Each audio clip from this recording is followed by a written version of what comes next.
പ്രേക്ഷകരെ ഓശാന ഞായറാണല്ലോ. അപ്പോൾ ആ വിശേഷത്തോടു കൂടി തന്നെ തുടങ്ങാൻ നമുക്ക് ഹലോ മലയാളത്തിന്റെ ഈ മണിക്കൂർ. ലോകമെമ്പാടുമുള്ള ക്രൈസ്തവ വിശ്വാസികൾ ഇന്ന് വിശുദ്ധ വാരത്തിന്റെ ആദ്യ ദിനമായ ഓശാന ഞായർ ആചരിക്കുകയാണ്.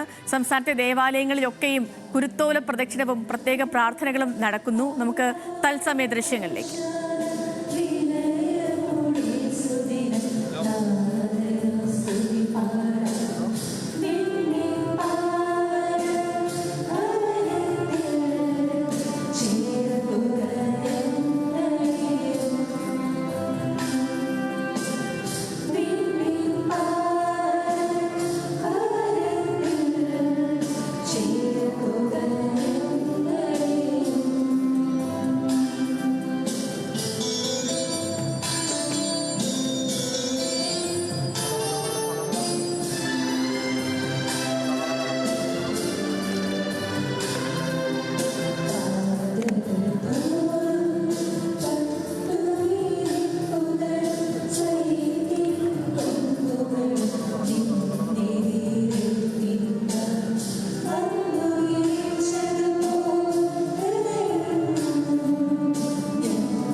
ഇപ്പോൾ പ്രാർത്ഥന നടപടികൾ ആരംഭിച്ചിരിക്കുകയാണ്. ഇപ്പോൾ നമ്മളുള്ളത് സെന്റ് മേരീസ് കത്തീഡ്രൽ പള്ളിയിലാണ്. സെന്റ് മേരീസ് ബസിലിക്ക കത്തീഡ്രൽ പള്ളിയിലാണ് ഇപ്പോൾ ഇവിടെ ആർച്ച് ബിഷപ്പ് ഫാദർ റാഫേൽ തട്ടിലുള്ള ഓശാന ഞായറാണ് ചടങ്ങുകളാണ് ഇപ്പോൾ നടന്നുകൊണ്ടിരിക്കുന്നത്. അല്പസമയം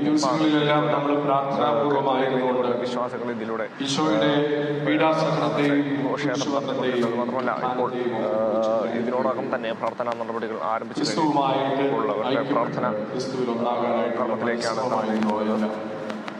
തീർച്ചയായിട്ടും പ്രാർത്ഥനാപൂർവം ആയിരുന്നുകൊണ്ട് ഈ ദിവസങ്ങളെ ഏറ്റവും കൂടുതൽ മനോഹരമാക്കുവാൻ നമുക്ക് ആത്മാർത്ഥമായിട്ട് പരിശ്രമിക്കാം. ക്രിസ്തുവിൻ്റെ പീഡാസഹനവും കുരിശുമരണവും ഉത്ഥാനവും നമ്മുടെ ആത്മീയ ജീവിതത്തിന് പുതിയ ഉണർവ് നൽകട്ടെ. ഇന്ന ദിവസം നമ്മോടുകൂടെ ആയിരുന്നുകൊണ്ട് ഈ ഓശാന തിരുനാൾ ആഘോഷത്തിന് നേതൃത്വം കൊടുക്കുവാൻ നമ്മോടുകൂടെ ആയിരിക്കുന്നത് എറണാകുളം അങ്കമാലി അതിരൂപതയിലെ മേജർ ആർച്ച് ബിഷപ്പ്, അതോടൊപ്പം തന്നെ സീറോ മലബാർ സഭയുടെ തലവനുമായ അഭിവന്യ റാഫേൽ തട്ടിൽ പിതാവാണ്. ഏറ്റവും സ്നേഹത്തോടുകൂടി അഭിവന്യ തട്ടിൽ പിതാവ് സ്നേഹപൂർവ്വം ഈ ദേവാലയത്തിലേക്ക് സ്വാഗതം ചെയ്യുന്നു. അതോടൊപ്പം തന്നെ നമ്മോടുകൂടെ ബഹുമാനപ്പെട്ട വൈദികരുണ്ട്, ബഹുമാനപ്പെട്ട സിസ്റ്റേഴ്സ് ഉണ്ട്. ഈ തിരുക്കർമ്മങ്ങളിൽ പങ്കുചേരുവാൻ ഈ ഇടവകയിലായിരിക്കുന്ന ബസിലിക്കയിലെ ഇടവക ജനങ്ങളുണ്ട്. എല്ലാവരെയും ഒറ്റ വാക്കിൽ സ്വാഗതം ചെയ്തുകൊണ്ട് നമുക്ക് ഭക്തിപൂർവ്വം ഈ തിരുക്കർമ്മങ്ങളിൽ പങ്കുചേരാം.